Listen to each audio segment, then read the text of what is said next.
সর্বশেষ আপডেট বাংলা সংবাদে সবাইকে স্বাগত। প্রথমেই সংবাদ শিরোনাম, পরে বিস্তারিত। শাহবাগ অবরোধ, যান চলাচল বন্ধ। কোনো ধরনের আগ্নেয়াস্ত্র ব্যবহার করা হয়নি, সরকারের বিবৃতি। বিএনপির হামলায় জামায়াতের 5 সমর্থক আহত। আমরা জীবন দিয়েছি, আবারও জীবন দেব, নাহিদ ইসলাম। শাহবাগ অবরোধ, যান চলাচল বন্ধ। ইনকিলাব মঞ্চের আহ্বায়ক শহীদ শরীফ ওসমান হাদি হত্যার বিচার দাবিতে আন্দোলনরত নেতাকর্মীদের ওপর পুলিশের হামলার প্রতিবাদে রাজধানীর শাহবাগ মোড় অবরোধ করেছেন বিক্ষুব্ধ ছাত্র জনতা। এই সময় যান চলাচল বন্ধ হয়ে যায়। শুক্রবার 6 ফেব্রুয়ারি বিকেল 5টা থেকে শাহবাগে অবস্থান নেন ছাত্র জনতা। এই সময় ব্লকেড শাহবাগ ব্লকেড হাদি তোমায় দেখা যায় ইনকিলাবের পতাকায়, কে বলে রে হাদি নাই, হাদি সারা বাংলায়, এক হাদি লোকান্তরে, লক্ষ হাদি ঘরে ঘরে, তুমি কে আমি কে, হাদি হাদি, তুমি কে আমি কে, জাবির জাবির, বাংলাদেশের জনগণ নেমে আসুন, নেমে পড়ুন সহ নানা স্লোগান দিতে দেখা যায়। প্রত্যক্ষদর্শীরা জানান, বিকেল আনুমানিক 5টার দিকে রাজু ভাস্কর্য থেকে একটি মিছিল নিয়ে ইনকিলাব মঞ্চের নেতাকর্মী ও সমর্থকরা শাহবাগ মোড়ে অবস্থান নেন। মিছিলটি শাহবাগে পৌঁছানোর পর তারা সড়ক অবরোধ করে বিক্ষোভ শুরু করেন। এর আগে বিকেল 4:30টার দিকে ইনকিলাব মঞ্চের নেতাকর্মীরা শাহবাগের ইন্টারকন্টিনেন্টাল হোটেল সংলগ্ন সড়ক থেকে প্রধান উপদেষ্টার বাসভবনের দিকে অগ্রসর হওয়ার চেষ্টা করলে পুলিশ তাদের বাধা দেয়। এক পর্যায়ে পরিস্থিতি উত্তপ্ত হয়ে উঠলে পুলিশ আন্দোলনকারীদের ছত্রভঙ্গ করতে লাঠিচার্জ করে, পাশাপাশি জল কামান ব্যবহার করা হয়। পরিস্থিতি আরও জটিল হয়ে উঠলে পুলিশ টিয়ার গ্যাস নিক্ষেপ করে এবং কয়েক রাউন্ড সাউন্ড গ্রেনেড ছোড়ে। আন্দোলনকারীদের দাবি, এই সময় পুলিশ ছররা গুলিও নিক্ষেপ করে। এই সংঘর্ষে ইনকিলাব মঞ্চের সদস্য সচিব আবদুল্লাহ আল জাবের গুলিবিদ্ধ হন বলে সংগঠনটির পক্ষ থেকে জানানো হয়েছে। এছাড়া ডাকসুর নেত্রী ফাতেমা তাসনিম জুমা, জকসুর নেত্রী শান্তা আক্তার, রাকসুর জিএস সালাউদ্দিন আম্মার সহ অন্তত 30 জন আহত হন।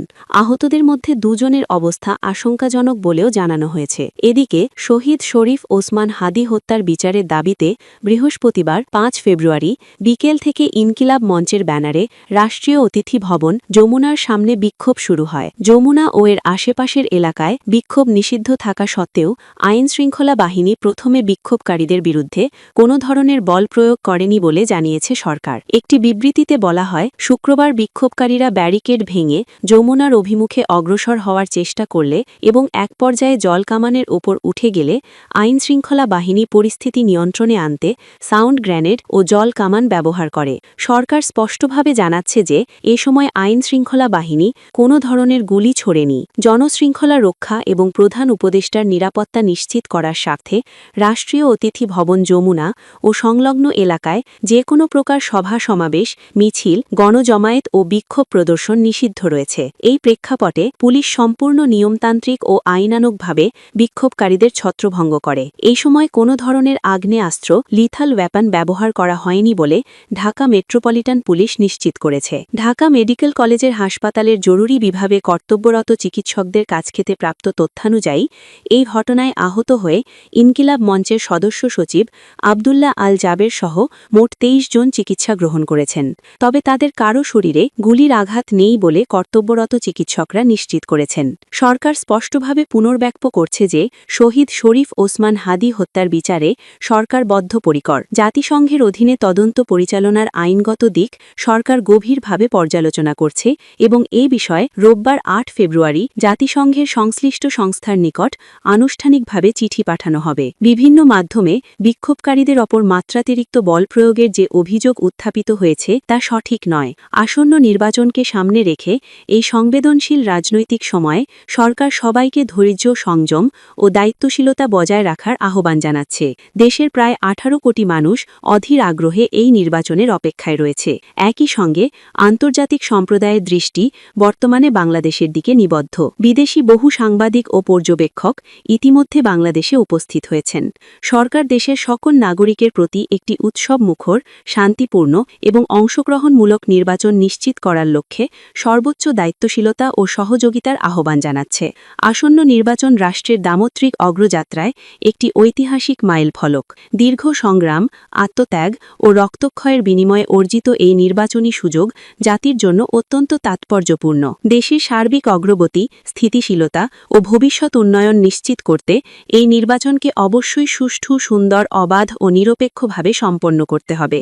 এই লক্ষ্য অর্জনে কোনো ধরনের বিচ্যুতি গ্রহণযোগ্য নয়। সরকার বিশ্বাস করে, দেশের সকল নাগরিকের সম্মিলিত দায়িত্বশীল আচরণ ও সহযোগিতার মাধ্যমেই একটি গ্রহণযোগ্য, মর্যাদাপূর্ণ ও গণতান্ত্রিক নির্বাচন সফলভাবে বাস্তবায়ন করা সম্ভব। কোনো ধরনের আগ্নেয়াস্ত্র ব্যবহার করা হয়নি, সরকারের বিবৃতি। শহীদ শরীফ ওসমান হাদি হত্যার বিচারের দাবিতে বৃহস্পতিবার 5 ফেব্রুয়ারি বিকেল থেকে ইনকিলাব মঞ্চের ব্যানারে রাষ্ট্রীয় অতিথি ভবন যমুনার সামনে বিক্ষোভ শুরু হয়। যমুনা ও এর আশপাশের এলাকায় বিক্ষোভ নিষিদ্ধ থাকা সত্ত্বেও আইন শৃঙ্খলা বাহিনী প্রথমে বিক্ষোভকারীদের বিরুদ্ধে কোনো ধরনের বল প্রয়োগ করেনি। শুক্রবার 6 ফেব্রুয়ারি বিক্ষোভকারীরা ব্যারিকেড ভেঙে যমুনার অভিমুখে অগ্রসর হওয়ার চেষ্টা করলে এবং এক পর্যায়ে জলকামানের ওপর উঠে গেলে আইন শৃঙ্খলা বাহিনী পরিস্থিতি নিয়ন্ত্রণে আনতে সাউন্ড গ্রেনেড ও জলকামান ব্যবহার করে। সরকার স্পষ্টভাবে জানাচ্ছে যে এই সময় আইন শৃঙ্খলা বাহিনী কোনো ধরনের গুলি ছোড়েনি। জনশৃঙ্খলা রক্ষা এবং প্রধান উপদেষ্টার নিরাপত্তা নিশ্চিত করার স্বার্থে রাষ্ট্রীয় অতিথি ভবন যমুনা ও সংলগ্ন এলাকায় যে কোনো প্রকার সভা সমাবেশ, মিছিল, গণজমায়েত ও বিক্ষোভ প্রদর্শন নিষিদ্ধ রয়েছে। এই প্রেক্ষাপটে পুলিশ সম্পূর্ণ নিয়মতান্ত্রিক ও আইনানুগভাবে বিক্ষোভকারীদের ছত্রভঙ্গ করে। এ সময় কোনো ধরনের আগ্নেয়াস্ত্র, লিথাল ওয়েপন ব্যবহার করা হয়নি বলে ঢাকা মেট্রোপলিটন পুলিশ নিশ্চিত করেছে। ঢাকা মেডিকেল কলেজ হাসপাতালের জরুরি বিভাগে কর্তব্যরত চিকিৎসকদের কাছ থেকে প্রাপ্ত তথ্যানুযায়ী এই ঘটনায় আহত হয়ে ইনকিলাব মঞ্চের সদস্য সচিব আবদুল্লাহ আল জাবের সহ মোট 23 জন চিকিৎসা গ্রহণ করেছেন। তবে তাদের কারোর শরীরে গুলির আঘাত নেই বলে কর্তব্যরত চিকিৎসকরা নিশ্চিত করেছেন। সরকার স্পষ্টভাবে পুনর্ব্যক্ত করছে যে শহীদ শরীফ ওসমান হাদি হত্যার বিচারে সরকার বদ্ধপরিকর। জাতিসংঘের অধীনে তদন্ত পরিচালনার আইনগত দিক সরকার গভীরভাবে পর্যালোচনা করছে এবং এ বিষয়ে রোববার 8 ফেব্রুয়ারি জাতিসংঘের সংশ্লিষ্ট সংস্থার নিকট আনুষ্ঠানিকভাবে চিঠি পাঠানো হবে। বিভিন্ন মাধ্যমে বিক্ষোভকারীদের উপর মাত্রাতিরিক্ত বল প্রয়োগের যে অভিযোগ উত্থাপিত হয়েছে তা সঠিক নয়। আসন্ন নির্বাচনকে সামনে রেখে এই সংবেদনশীল রাজনৈতিক সময়ে সরকার সবাইকে ধৈর্য, সংযম ও দায়িত্বশীলতা বজায় রাখার আহ্বান জানাচ্ছে। দেশের প্রায় 18 কোটি মানুষ অধীর আগ্রহে এই নির্বাচনের অপেক্ষায় রয়েছে। একই সঙ্গে আন্তর্জাতিক সম্প্রদায়ের দৃষ্টি বর্তমানে বাংলাদেশের দিকে নিবদ্ধ। বিদেশি বহু সাংবাদিক ও পর্যবেক্ষক ইতোমধ্যে বাংলাদেশে উপস্থিত হয়েছেন। সরকার দেশের সকল নাগরিকের প্রতি একটি উৎসবমুখর, শান্তিপূর্ণ এবং অংশগ্রহণমূলক নির্বাচন নিশ্চিত করার লক্ষ্যে সর্বোচ্চ দায়িত্বশীলতা ও সহযোগিতার আহ্বান জানাচ্ছে। আসন্ন নির্বাচন রাষ্ট্রের গণতান্ত্রিক অগ্রযাত্রায় একটি ঐতিহাসিক মাইলফলক। দীর্ঘ সংগ্রাম, আত্মত্যাগ ও রক্তক্ষয়ের বিনিময়ে অর্জিত এই নির্বাচনী সুযোগ জাতির জন্য অত্যন্ত তাৎপর্যপূর্ণ। দেশের সার্বিক অগ্রগতি, স্থিতিশীলতা ও ভবিষ্যৎ উন্নয়ন নিশ্চিত করতে এই নির্বাচনকে অবশ্যই সুষ্ঠু, সুন্দর, অবাধ ও নিরপেক্ষভাবে সম্পন্ন করতে হবে। এ লক্ষ্যে অর্জনে কোনো ধরনের বিচ্যুতি গ্রহণযোগ্য নয়। সরকার বিশ্বাস করে, দেশের সব নাগরিকের সম্মিলিত দায়িত্বশীল আচরণ ও সহযোগিতার মাধ্যমেই একটি গ্রহণযোগ্য, মর্যাদাপূর্ণ ও গণতান্ত্রিক নির্বাচন সফলভাবে বাস্তবায়ন করা সম্ভব। বিএনপির হামলায় জামায়াতের 5 সমর্থক আহত। বাগমারার শ্রীপুর ও গোয়ালকান্দি ইউনিয়নে বিএনপি কর্মীদের পৃথক 2টি হামলার ঘটনায় জামায়াতের 5 সমর্থক আহত হয়েছেন বলে খবর পাওয়া গেছে। আহতদের স্থানীয়ভাবে চিকিৎসা দেওয়া হয়েছে। তাদের মধ্যে একজন আওয়ামী লীগ নেতাও রয়েছেন বলে জামায়াতের পক্ষ থেকে দাবি করা হয়েছে। জামায়াত প্রার্থীর পক্ষে কথা বলায় বিএনপি কর্মীরা হামলা চালিয়ে তাদের 5 জন সমর্থককে আহত করা হয়েছে বলে বাগমারা উপজেলা জামায়াতের আমির মাস্টার কামরুজ্জামান হারুন অভিযোগ করেন।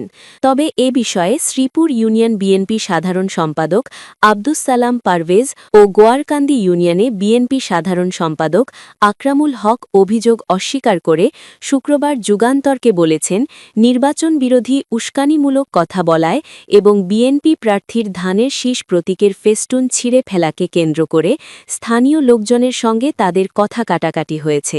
তবে মারধরের কোনো ঘটনা ঘটেনি। জানা গেছে বৃহস্পতিবার সন্ধ্যায় পল্লী চিকিৎসক মহিদুল ইসলাম মোটরসাইকেলে বাড়ি ফিরছিলেন। এ সময় সাদোপাড়া ডাকঘরের সামনে একই গ্রামের মোজাম্মেল হক ও আরিফুল ইসলাম সহ ৪-৫ জন বিএনপি কর্মী তাকে মারধর করেন। তার দুই ভাতিজা খায়রুল ইসলাম ও রাতুল ইসলামও মারধরের শিকার হন। আহত খায়রুল ইসলাম জানান, তার চাচা মহিদুল ইসলাম শ্রীপুর ইউনিয়নের ৭ নং ওয়ার্ড আওয়ামী লীগের যুগ্ম সাধারণ সম্পাদক এবং পেশায় পল্লী চিকিৎসক। একজন পল্লী চিকিৎসক হিসেবে তিনি জামায়াতের প্রার্থী ডাক্তার আব্দুল বারীর পক্ষে কথা বলেন। এ কারণে বিএনপির কর্মীরা তাকে মারধর করে আহত করেছেন। মামলা করলে সমস্যা আছে, তাই মামলা করবেন না বলে জানিয়েছেন মহিদুল ইসলাম। অপরদিকে বিএনপির প্রার্থী ডিএম জিয়াউর রহমান জিয়ার ধানের শীষ প্রতীকের ফেস্টুন ছিঁড়ে ফেলাকে কেন্দ্র করে গোয়াকান্দি ইউনিয়নের তেলিপুকুর গাঙ্গোপাড়া বাজারে বুধবার রাতে এনামুল হক নামে এক জামায়াত কর্মী মারধরের শিকার হন। এ সময় এনামুল হক তার চাচা মোজাম্মেল হকের চায়ের স্টলে বসেছিলেন। হামলাকারীরা ওই স্টলটিও ভাঙচুর করে। খবর পেয়ে জামায়াতের লোকজনও ঘটনাস্থলে আসলে উত্তেজনা সৃষ্টি হয়। আহত এনামুল হককে উদ্ধার করে ভবানীগঞ্জে জামায়াত প্রার্থী ডাক্তার আব্দুল বারীর ক্লিনিকে ভর্তি করে প্রাথমিক চিকিৎসা দেওয়া হয়। বাগমারা থানার ভারপ্রাপ্ত কর্মকর্তা ওসি সাইদুল আলম বলেন, এ ঘটনায় চা স্টলের মালিক মোজাম্মেল হক বাদী হয়ে থানায় একটি মামলা করেছেন। ওই মামলায় শান্ত নামে একজনকে আটক করে কারাগারে পাঠানো হয়েছে। আমরা জীবন দিয়েছি, আবারও জীবন দেব। নাহিদ ইসলাম। জাতীয় নাগরিক পার্টির এনসিপির আহ্বায়ক নাহিদ ইসলাম বলেছেন, দিল্লি তাবেদারি যারা করে এসেছে বা নতুন করে যারা করতে চায় তাদের রাজনীতি আর বাংলাদেশে কখনই প্রতিষ্ঠিত হবে না। আমরা জীবন দিয়েছি, আবারও জীবন দেব, তবুও দেশের সার্বভৌমত্ব রক্ষা করব। শহীদ ওসমান হাদির খুনিদের গ্রেফতার করতে না পারা অন্তর্বর্তীকালীন সরকারের ব্যর্থতা। শুক্রবার দুপুরে সাভারে ঢাকা ১৯ আসনে ১১ দলীয় জোট প্রার্থী দিলশানা পারুলের পক্ষে এক নির্বাচনী সমাবেশে যোগ দিয়ে প্রধান অতিথির বক্তব্যে তিনি এসব কথা বলেন। সাভারের নিউ মার্কেট সংলগ্ন মাতৃবাগান জামে মসজিদ মাঠ প্রাঙ্গণে এই সমাবেশ হয়। অনেক জায়গায় ১১ দলীয় জোটের প্রার্থীদের ওপর হামলা হচ্ছে, তাদের লাশের উপর দিয়ে কারো রাজনীতি করার সুযোগ নেই জানিয়ে নাহিদ ইসলাম বলেন, একটি দলের নেতা বাংলাদেশে এসে পরিবর্তন করবেন বলে বেড়াচ্ছেন, কিন্তু দেশে কোথায় সয়াবিন কোথায় ভুট্টা চাষ হয় উনি জানেন না, তাহলে উনি কিসের পরিবর্তন করবেন বলে প্রশ্ন তোলেন। তিনি বলেন, দেশে ১১ দলের পক্ষে গণজোয়ার সৃষ্টি হয়েছে। ১২ই ফেব্রুয়ারি দেশের মানুষ ১১ দলীয় জোটকে ভোট দিয়ে রাষ্ট্রীয় ক্ষমতায় বসাবে। বাংলাদেশের মানুষ চায় পরিবর্তন, সংস্কার। ৫ অগাস্টের পরে কোনো জালিমবাজ দেশের মানুষ দেখতে চায় না। তারা ৫ অগাস্টের পরে দেশে চাঁদাবাজি, দখল বাণিজ্য শুরু করেছে। ১২ই ফেব্রুয়ারি দেশের মানুষ তাদের প্রত্যাখ্যান করবে বলে বলেন তিনি। ঢাকা ১৯ আসনে ১১ দলীয় জোটের শাপলাকলি প্রতীকের প্রার্থী দিলশানা পারুলের সভাপতিত্বে সমাবেশে বিশেষ অতিথি হিসেবে উপস্থিত ছিলেন ঢাকা জেলা জামায়াতের আমির মাওলানা মোহাম্মদ দেলোয়ার হোসেন, ঢাকা জেলা জামায়াতের সেক্রেটারি মাওলানা মোহাম্মদ আফজল হোসেন, ঢাকা জেলা জামায়াতের রাজনৈতিক সেক্রেটারি হাসান মাহবুব মাস্টার ও ঢাকা জেলা জামায়াতের আইন বিষয়ক সম্পাদক অ্যাডভোকেট শহীদুল ইসলাম। এছাড়াও সমাবেশে জামায়াত, এনসিপি সহ ১১ দলীয় জোটের নেতা ও কয়েক শতাধিক ভোটার উপস্থিত ছিলেন।